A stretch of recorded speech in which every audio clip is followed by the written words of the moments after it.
الحمدللہ رب العالمین والصلاة والسلام علی سید الانبیاء والمرسلین اما بعد فاعوذ باللہ من الشیطان الرجیم بسم اللہ الرحمن الرحیم السلام علیکم ورحمۃ اللہ وبرکاتہ۔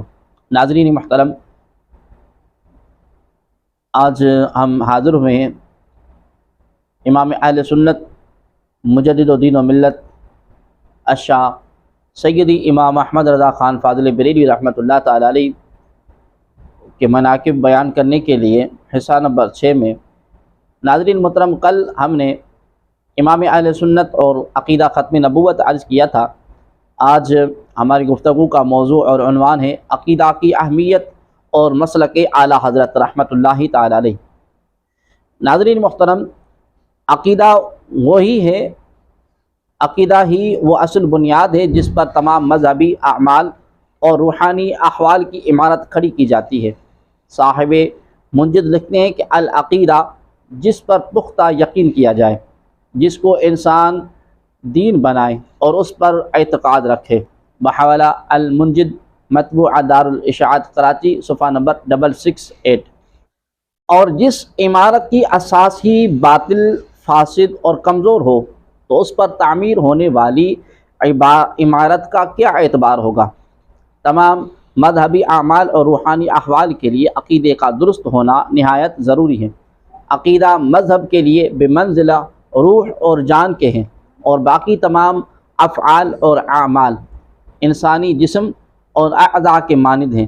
عقیدہ جڑ اور تنے کی مانند ہے، اور اعمال و افعال شاخوں کی مانند ہیں۔ تو جس درخت کی جڑ ہی خشک ہو، اس کی شاخیں کیسے سرسبز رہ سکتی ہیں اور اس پر پھل کیسے لگ سکتا ہے؟ بظاہر انسان جتنا نمازی، حاجی، سخی یا پرہیزگار ہو، جب تک اس کا عقیدہ درست نہ ہوگا، مذکورہ اعمال اس کو کوئی فائدہ نہ دیں گے، کیونکہ جب جڑ ہی خشک ہے تو شاخیں کیسے ہری بھری ہو سکتی ہیں؟ حضرت غوث اعظم رحمۃ اللہ تعالی علیہ ارشاد فرماتے ہیں، درخانہ بے روزن یعنی لحد تاریک، ہر جان تو خواہد تافت شمس و ترے دیگر۔ یعنی اے بندہ، اگر تو حق کی خدمت کرنے والا ہے، حق کا طلبگار اور حق شناس ہے، تو تاریخ کے قبر کے اندھیرے میں بھی تیرے لیے نور حق کا چاند اور نیا سورج چمکے گا۔ عجیب دور ہے کہ نماز، روزہ اور دیگر اعمال صالحہ کی تبلیغ کی جاتی ہے، لیکن عقیدے کی بات کرنے والے کو فرقہ پرست کہا جاتا ہے، حالانکہ قرآن مجید میں 81 مرتبہ ان الذین آمنوا وعملوا الصالحات فرما کر عقیدے کو پہلے اعمال کو بعد میں ذکر کیا گیا ہے۔ پنجگانہ نماز بما تہجد، اشراق، چاشت اور اوابین پڑھیں اور 100 سال تک پڑھتے رہیں، لیکن اس وقت تک عذاب الہی سے بچ نہیں سکتے جب تک کہ ایمان و عقیدہ درست نہیں کر لیں گے۔ کیا اس طرح کے اعمال منافقین کے پاس کم تھے؟ مگر اس کے باوجود قرآن حکیم فرماتے ہیں منافقین جہنم کی نچلی تہ میں ہوں گے۔ مکان اگر انتہائی خوبصورت سنگ مرمر اور دیگر لوازمات سے مزین ہو، لیکن اس کی بنیاد ہی مضبوط نہ ہو تو کس وقت بھی زمین پر آ گرے گا۔ بنیاد اگرچہ نظر نہیں آتی، لیکن مکان کی مضبوطی کا مدار اس بنیاد پر ہوتا ہے۔ اس طرح اگرچہ عقیدہ نظر نہیں آتا، مگر اعمال صالحہ کے محل کا انحصار عقیدے پر ہی ہے۔ امام ربانی مجدد الفسانی شیخ احمد سرہندی علیہ رحمہ ارشاد فرماتے ہیں کہ شریعت کے 2 جز ہیں، ایک عقیدہ، دوسرا عمل۔ عقیدہ دین کی جڑ ہے اور عمل اس کی شاخ ہے۔ جس شخص کا عقیدہ صحیح نہ ہو وہ اہل نجات میں سے نہیں ہے اور عذاب آخرت سے نہیں بچ سکتا، لیکن اس کے اعمال کمزور ہوں تو اس کی نجات کی امید ہے۔ اب سوال یہ پیدا ہوتا ہے کہ عقیدہ کون سا سچا ہے؟ تو قرآن حکیم اس سوال کا جواب دیتا ہے کہ وَإِذَا قِيلَ لَهُمْ آمِنُوا كَمَا آمَنَ النَّاسُ۔ عقیدہ وہی سچا ہے جو صحابہ کرام رضی اللہ تعالی عنہم کا عقیدہ ہے۔ علامہ احمد صابی علیہ رحمہ فرماتے ہیں کہ وَهَذَا التَّفَرُّقُ مِن بَعْدِ الصَّحَابَةِ فَالنَّاجِي مَنْ كَانَ عَلَى قَدَمِ النَّبِيِّ وَأَصْحَابِهِ۔ بحوالہ تفسیر صابی، جلد نمبر اول، صفحہ نمبر 258۔ حضرت مجدد الفسانی شیخ احمد سرہندی رحمۃ اللہ تعالی علیہ حدیث پاک درج کرتے ہیں کہ الذین هم علی ما انا علیہ و اصحابی، جنتی وہ لوگ ہیں جو میرے اور میرے صحابہ کے طریقے پر ہیں۔ بحوالہ مکتوبات جلد نمبر اول مکتوب نمبر 80۔ شیخ ابو الحسن محمد علی بہاری علیہ رحمہ لکھتے ہیں کہ وہ بنیادیں جس پر جماعت کو قائم و کھڑا کیا جائے وہ محمد صلی اللہ علیہ وآلہ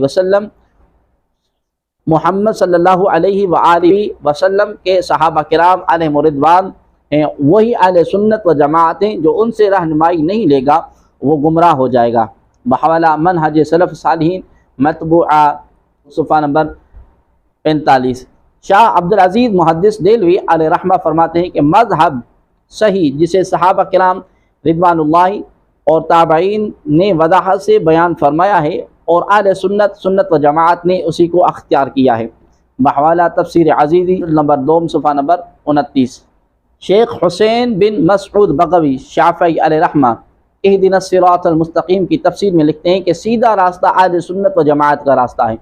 بحوالہ معالم التنزیل مطبوعہ دار الکتب العلمیہ بیروت۔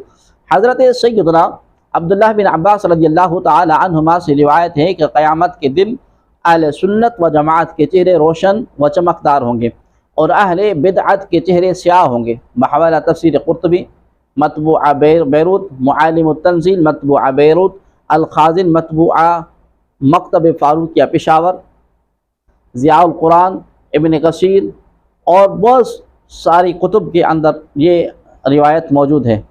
علامہ خفاجی رحمۃ اللہ تعالی علیہ لکھتے ہیں کہ اہل بدعت وہ ہیں جو اہل سنت کے عقائد کے خلاف ہے۔ نیز لکھتے ہیں کہ اہل سنت سے جو نکل گیا وہ اسلام سے نکل گیا۔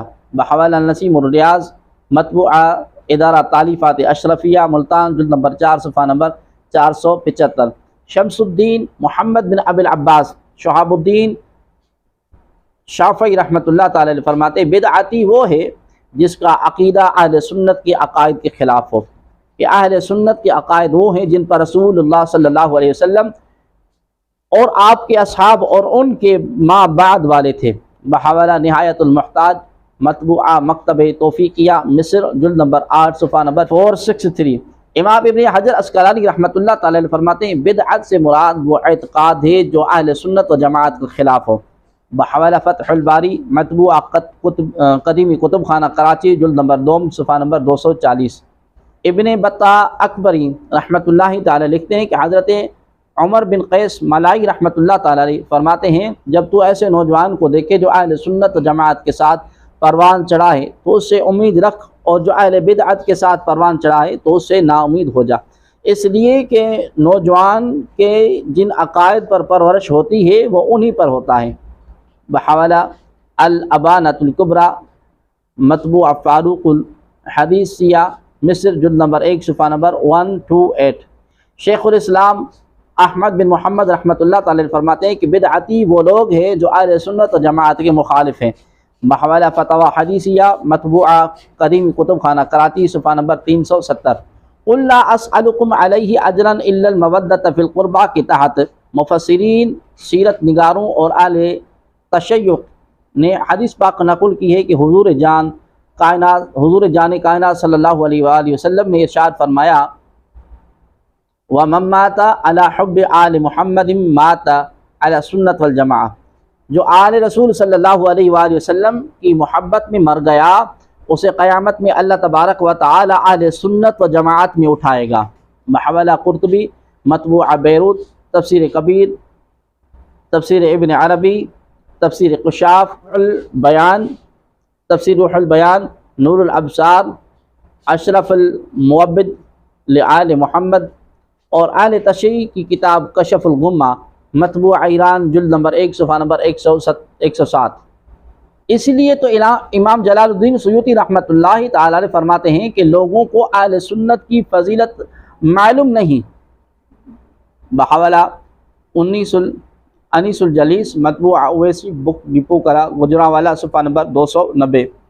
عظیم مفسر قرآن علامہ سید محمود آلوسی بغدادی رحمۃ اللہ تعالی علیہ اور امام فخر الدین رازی رحمۃ اللہ تعالی علیہ اسی آیت کے تحت لکھتے ہیں کہ اہل سنت و جماعت کو یہ اعزاز حاصل ہے کہ وہ اطرت رسول اور صحابہ کرام رضی اللہ تعالی عنہم دونوں سے محبت رکھتے ہیں۔ ہم اس وقت تکلیف اور مشقت کے سمندر میں ہیں اور شبہات و شہوات کی موجوں کا سامنا ہے، جس سے نجات کے لیے کشتی کی ضرورت ہے۔ وہی کشتی سلامتی سے ہمکنار ہوتی ہے جو عیوب سے محفوظ ہو، اور رہنمائی کے لیے ستاروں پر نظر رکھی جائے۔ ہم اہل سنت و جماعت کشتی اہل بیت میں سوار ہو کر نجوم صحابہ سے رہنمائی حاصل کر رہے ہیں۔ اللہ تبارک و تعالیٰ کے کرم سے امید ہے کہ ہم سلامتی اور سعادت دارین سے نوازے جائیں گے۔ محاولہ روح المعانی اور تفسیر کبیر۔ اس آیت کریمہ اور حدیث نبوی سے مودت فی القربہ کے ساتھ ساتھ عقیدہ اہل سنت کی حقانیت بھی آشکار ہو گئی۔ اہل سنت کا ہے بیڑا پار، اصحاب حضور نجم ہیں اور ناو ہے عطرت رسول اللہ کی۔ امام المحدثین ابو الحسین مسلم بن حجاج قشیری رحمۃ اللہ تعالیٰ علیہ مسلم شریف کے مقدمے میں لکھتے ہیں کہ جس حدیث کی سند میں اہل سنت ہوتے ہیں اس کو قبول کیا جاتا ہے۔ حضرت محمد بن سیرین رحمۃ اللہ تعالیٰ علیہ نے فرمایا، صحابہ کرام رضی اللہ تعالی عنہم سے استاد کے بارے میں نہیں پوچھا جاتا تھا، چنانچہ جب فتنہ برپا ہوا، یعنی فتنہ اہل بیت خوارج وغیرہ، تو محدثین کہنے لگے۔ امام حاکم نیشاپوری رحمۃ اللہ تعالی علیہ المستدرک مطبوع الہ جلد نمبر اول کتاب الایمان حدیث نمبر 111 کے تحت لکھتے ہیں کہ اس حدیث میں اہل سنت کے اثبات اور بدعتیوں کے رد کے سلسلے میں بہت شاندار دلائل موجود ہے۔ حضور صلی اللہ علیہ وآلہ وسلم ارشاد فرماتے ہیں، فَإِذَا رَأَيْتُمْ اخْتِلَافًا فَعَلَيْكُمْ بِالسَّوَادِ الْأَعْظَمِ، یعنی جب تم اختلاف دیکھو تو سب سے بڑی جماعت کے ساتھ رہو۔ بحوالہ سنن ابن ماجہ مطبوعہ بیروت باب السواد الاعظم۔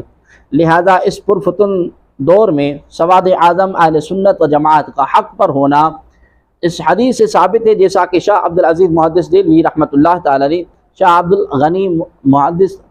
عبدالغنی دہلوی رحمۃ اللہ تعالی علیہ اس حدیث پاک پر ارقام فرماتے ہیں کہ فہاد الحدیث معیار عظیم لأہل سنت و جماعت، یعنی یہ حدیث پاک اہل سنت و جماعت کے لیے معیار عظیم ہے، بے شک وہی سواد اعظم یعنی بڑی جماعت ہے۔ یہ امر کس دلیل کا محتاج نہیں ہے کہ تمام اہل ہوا باوجود کے 72 فرقے ہیں، ان کو اگر تم دیکھو تو وہ اہل سنت کے 10ویں حصے کو بھی نہیں پہنچ سکتے۔ بحوالہ انجاح الحاجہ مطبوع المیزان لاہور صفحہ نمبر 283۔ حضرت سیدنا عمر بن عبدالعزیز رضی اللہ تعالی عنہ ارشاد فرماتے ہیں کہ بڑے اور بزرگ لوگ اہل سنت ہیں اور ذلیل لوگ اہل بدعت ہیں۔ حضرت سیدنا سفیان ثوری رحمۃ اللہ تعالی علیہ کا قول ہے کہ سواد اعظم سے مراد اہل سنت و جماعت ہی ہیں، چاہے ایک فرد ہی کیوں نہ ہو، اور اس کو خوب سمجھ لو۔ بحوالہ المیزان الکبریٰ جلد نمبر اول صفحہ نمبر 113۔ اس حدیث پاک کی شرح کرتے ہوئے اہل حدیث عالم علامہ عبد الوحید الزمان لکھتے ہیں کہ امام وقت کے مطیع ہوں اور شریعت پر قائم ہوں اور فتنہ اور فساد سے مجتنب ہوں، یہ بڑی دلیل ہے اہل سنت اور جماعت کی، کیونکہ ہر زمانے میں ان کی جماعت زیادہ رہی۔ سیوطی نے کہا کہ ہمارا اعتقاد یہ ہے کہ ہمارے امام شافعی، امام مالک اور ابو حنیفہ اور احمد اور باقی تمام ائمہ اہل سنت علیہم الرحمہ ہدایت پر تھے، اور امام ابو الحسن اشعری رحمۃ اللہ تعالی علیہ امام تھے اہل سنت کے عقائد میں، اور حضرت امام ابو القاسم بغدادی رحمۃ اللہ تعالی علیہ سردار تھے صوفیاء کے، اور ان کا طریق خالی ہے بدعات سے۔ سواد اعظم سے نبی کریم صلی اللہ علیہ وآلہ وسلم کی مراد یہ ہے کہ جو فرقہ صحابہ اور تابعین اور تبع تابعین اور اگلے ائمہ راشدین کے طریقے پر ہو، اس کی پیروی کرو، اگرچہ اس زمانے میں تعداد فرقے کی قلیل ہو جائے، تو یہ ضرور نہیں کرتا کہ کہ اس کے لیے امت محمدی میں قیامت کے دن بھی فرقہ سواد اعظم ہوگا۔ حاصل کلام یہ ہے کہ جو لوگ متبع ہیں قرآن اور حدیث اور صحابہ کرام رضی اللہ تعالی عنہم کے، ہمیشہ وہی حق پر ہیں اور انہی کی پیروی لازم ہے اور وہی سواد اعظم ہے۔ اس امت کی اگرچہ کسی زمانے میں یا کسی ملک میں ان کی تعداد گھٹ جائے اور مشرکین اور مبتدین کی تعداد بڑھ جائے، جب بھی وہی لوگ سواد اعظم ہوں گے۔ بحوالہ سنن ابن ماجہ، حاشیہ مطبوعہ مہتاب کمپنی لاہور، جلد نمبر 3 صفحہ نمبر 403۔ ناظرین محترم، اس دور میں آخر مسلک حق مسلک اہل سنت و جماعت حنفی بریلوی ہی کا انتخاب کیوں؟ احباب ٹھنڈے دل سے ضرور سنیں۔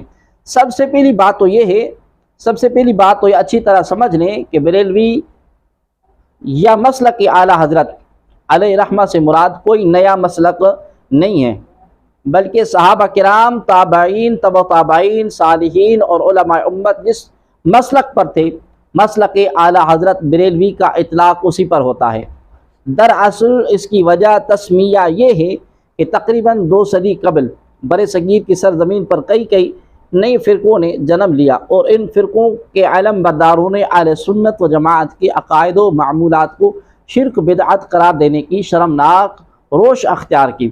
خصوصاً مولوی اسماعیل دہلوی نے وہابی مسلک کی اشاعت کے لیے کتاب تقویۃ الایمان کے نام سے مرتب کی۔ اس میں علم غیب مصطفیٰ صلی اللہ علیہ وآلہ وسلم، حاضر و ناظر، شفاعت، استعانت، ندا یا رسول اللہ صلی اللہ علیہ وسلم، حیات النبی صلی اللہ علیہ وسلم، اختیارات نبی صلی اللہ علیہ وسلم وغیرہ تمام عقائد کو معاذ اللہ کفر و شرک قرار دیا، جبکہ یہ سارے عقائد روز اول سے قرآن و سنت سے ثابت شدہ ہیں۔ اسی طرح میلاد، قیام الصلاۃ و سلام، ایصال ثواب، عرس، یہ سب معمولات جو صدیوں سے اہل سنت جماعت میں رائج ہیں اور علماء امت نے انہیں باعث ثواب قرار دیا ہے، لیکن نئے فرقوں کے علم برداروں نے ان عقائد و معمولات کو شرک و بدعت قرار دیتے ہوئے اپنی ساری توانائی انہیں مٹانے پر صرف کی۔ اس زمانے میں علماء اہل سنت نے اپنے قلم سے ان عقائد و معمولات کا تحفظ فرمایا اور تحریر و تقریر اور مناظروں کے ذریعے ہر اعتراض کا دندان شکن جواب دیا۔ عقائد کی اس معرکہ آرائی کے دور میں بریلی کے سرزمین پر امام اہل سنت، مجدد و دین و ملت، قاطع شرک و بدعت، امام احمد رضا خان علیہ رحمہ پیدا ہوئے۔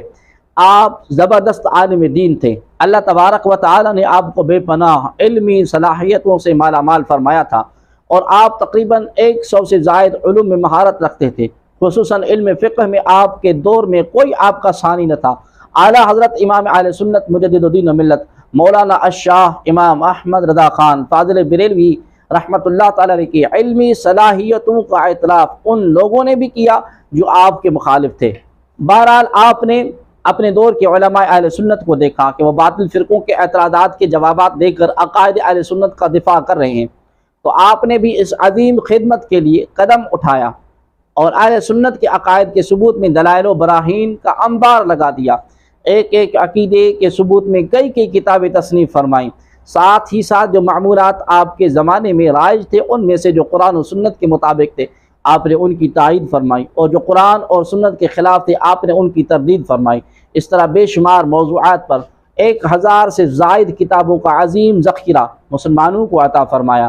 بہرحال آپ نے باطل فرقوں کے رد میں اور عقائد و معمولات اہل سنت کی تائید میں جو عظیم خدمات انجام دیں، اس بنیاد پر آپ علماء اہل سنت کی صف میں نمایاں ہو گئے، اور عقائد اہل سنت کی زبردست وقارت کرنے کے سبب سے یہ اعتقاد امام احمد رضا خان کی ذات کی طرف منسوب ہونے لگے، اور اب حال یہ ہے کہ آپ کی ذات اہل سنت کا ایک عظیم نشان کی حیثیت سے تسلیم کر لی گئی ہے۔ یہی وجہ ہے کہ کوئی حجازی یا شامی و یمینی یا عراقی و مصری بھی مدینہ منورہ میں یا رسول اللہ صلی اللہ علیہ وسلم کہتا ہے تو نجدی اسے بریلوی کہتے ہیں، حالانکہ اس کا تعلق بریلی شہر سے نہیں ہوتا۔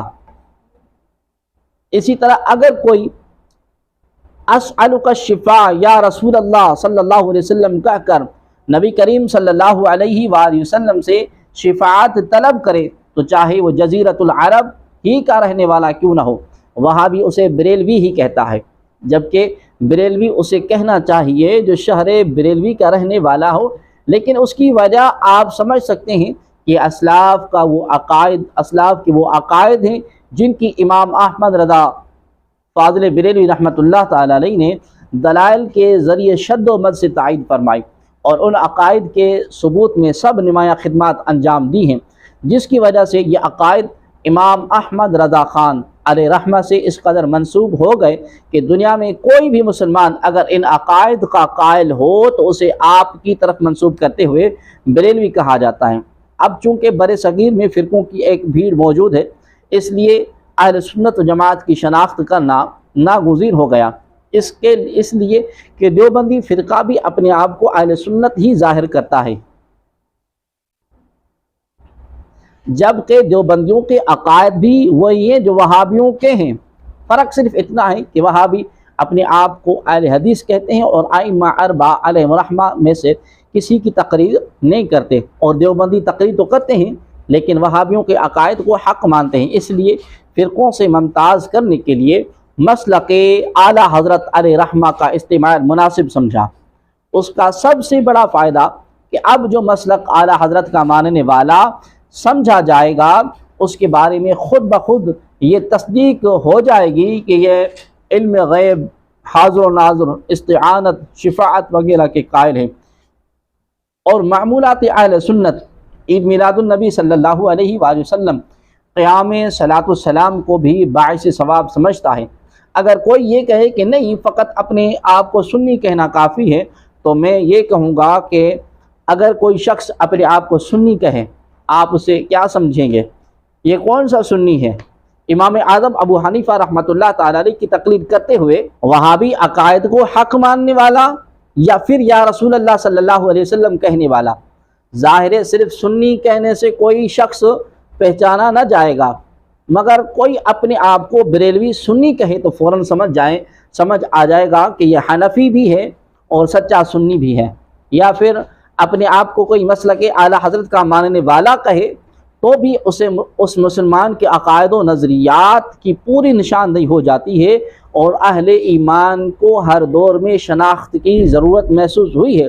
دیکھیے کہ مکہ کی وادیوں میں جب اسلام کی دعوت عام ہوئی تو اس وقت ہر صاحب ایمان کو مسلمان کہا جاتا تھا، اور جب کوئی کہتا میں مسلمان ہوں تو اس شخص کے بارے میں فوراً یہ سمجھ آتا کہ یہ اہل سنت سے تعلق رکھتا ہے، یعنی خدا کی وحدانیت کی گواہی دیتا ہے اور نبی کریم صلی اللہ علیہ وسلم کی رسالت کو تسلیم کرتا ہے، آپ صلی اللہ علیہ وسلم کی تعلیمات پر عمل کرتا ہے۔ لیکن ایک صدی بھی نہ گزری تھی کہ اہل ایمان کو اپنی شناخت کے لیے ایک لفظ کے استعمال کی ضرورت محسوس ہوئی، اور وہ لفظ سنی ہے۔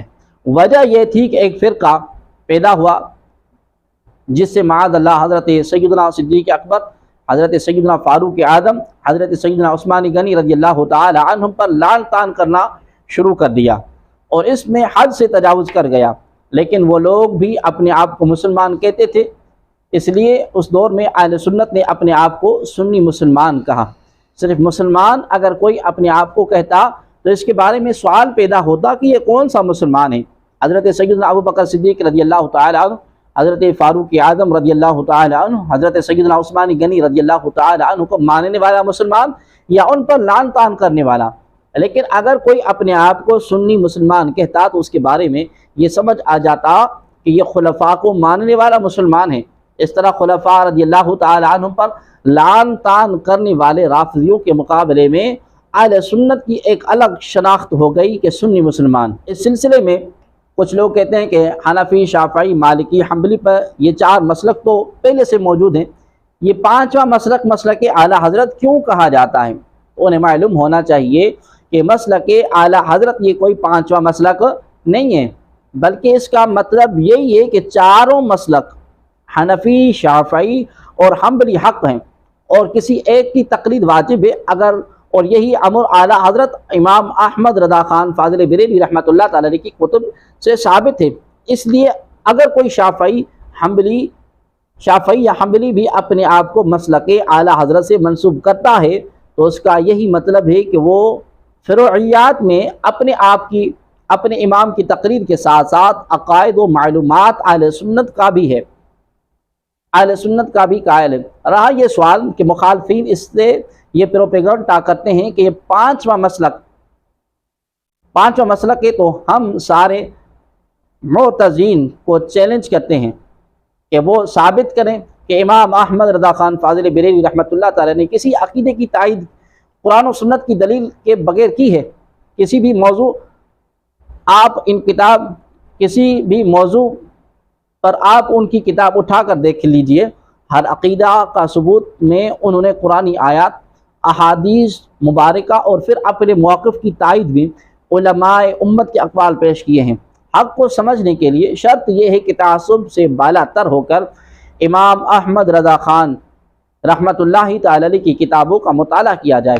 مطالعہ کے دوران آپ واضح محسوس کریں گے کہ اعلیٰ حضرت علیہ رحمہ وہی کہہ رہے ہیں جو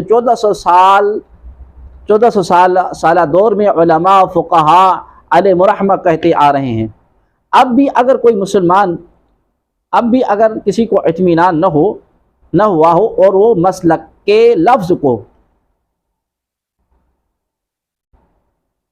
اعلیٰ حضرت کی طرف منسوب کرنے پر معترض ہے اور یہی سمجھتا ہو کہ یہ ایک نیا مسلک ہے، تو وہابی دیوبندی سنبھل جائیں اور فقیر کے ایک سوال کا جواب دیں کہ مولوی محمد اکرم جو کہ دیوبندیوں کے معتمد مورخ ہیں، انہوں نے موج کوثر میں شاہ ولی اللہ محدث دہلوی علیہ رحمہ کے عقائد و نظریات کا تذکرہ کرتے ہوئے بار بار مسلک ولی اللہ کا لفظ استعمال کیا، تو کیا چاروں مسلک سے علیحدہ یہ مسلک ولی اللہ کوئی پانچواں اور نیا مسلک ہے؟